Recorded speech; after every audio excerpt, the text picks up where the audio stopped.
বর্ষাকালে ঝড় বৃষ্টিতে পল্লী বিদ্যুতের বিতরণ লাইন ক্ষতিগ্রস্ত হয় হরহামেশা। এতে দীর্ঘ সময় বিদ্যুৎ বিচ্ছিন্ন থাকে গ্রামাঞ্চল। বিশেষজ্ঞরা বলছেন শতভাগ বিদ্যুতায়ন দুর্বল অবকাঠামোতে চাপ বাড়িয়েছে। তাই বিতরণ ব্যবস্থা শক্তিশালী করতে বিশেষ বরাদ্দের পরামর্শ তাদের। যদিও প্রতিমন্ত্রীর দাবি প্রাকৃতিক দুর্যোগে কিছুটা ভোগান্তি থাকবে। নগদের কাছে সব গ্রাহকই প্রিয়, তাই তো সারা দেশে ক্যাশ আউট চার্জ সবচেয়ে কম। দেশের ৪৬২টি উপজেলায় বিদ্যুৎ সরবরাহ করে পল্লী বিদ্যুতায়ন বোর্ড। ৮৫,০০০-এর বেশি গ্রামে বিদ্যুৎ বিতরণে লাইন নির্মিত হয়েছে ৫,৩৭,০০০ কিলোমিটার। গ্রাহক আছে ৩.৫ কোটির বেশি। কিন্তু এই বড় ভোক্তা শ্রেণীর বিদ্যুৎ সেবার অভিজ্ঞতা সবচেয়ে খারাপ।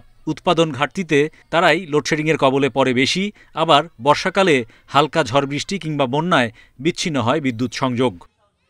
ঝড় বৃষ্টি হয় তাহলে খাম্বা সহ পড়ে যায়, সেই খাম্বাগুলো ঠিক করার জন্য পল্লী বিদ্যুতের ৩-৪ দিন হলেও ঠিক করে নাই। বন্যাতে তার পরি গেছে গা, থাম্বা পরি গেছে গা, এলে ঝামেলা কারেন্ট আসে না।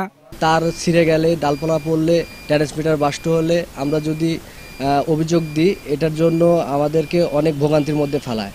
পল্লী বিদ্যুতের মাধ্যমে ১০,০০০ মেগাওয়াট বিতরণ হলেও সিস্টেম লস হয় ৯% মতো। বিশেষজ্ঞদের মতে দীর্ঘদিন ধরেই তাদের অবকাঠামো দুর্বল।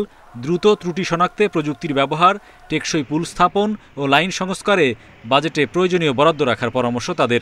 আরো বেশি টাকা বরাদ্দ করা ছাড়া আর কিছুই নেই, কারণ এখানে আমাদেরকে এইসব লাইনগুলোকে উন্নয়ন করতে হবে। আমরা দেখেছি যে খুব নিম্নমান বলবো না, আমি বলবো যে যেসব জিনিস দিয়ে করার কথা না, ওগুলা দিয়েই অনেক সময় এই কনস্ট্রাকশন গুলা করা হয়েছে। বিদ্যুৎ প্রতিমন্ত্রী বলছেন, লাইনের ওপর গাছ পড়ে ও বন্যায় প্রতি বছরই বড় অঙ্কের ক্ষতি হচ্ছে। তবে পল্লী বিদ্যুতের কর্মীরা গ্রাহক সেবায় সচেষ্ট। সাবস্টেশনে যে বন্যার মধ্যে সিলেটে পানি উঠে গেছে, আবার এগুলিকে মেরামত করতে হবে। এই যে একটা ন্যাচারাল ক্যালামিটির মধ্যে আমাদের থাকতে হয় প্রতি বছর এই সময়টায়, এটা আমাদেরকে বিয়ার করে নিতে হবে। কিছুটা সমস্যা দেখা দিবে। ২০২৮ সালের মধ্যে নিরবচ্ছিন্ন বিদ্যুৎ সরবরাহে আশাবাদী পল্লী বিদ্যুতায়ন বোর্ড।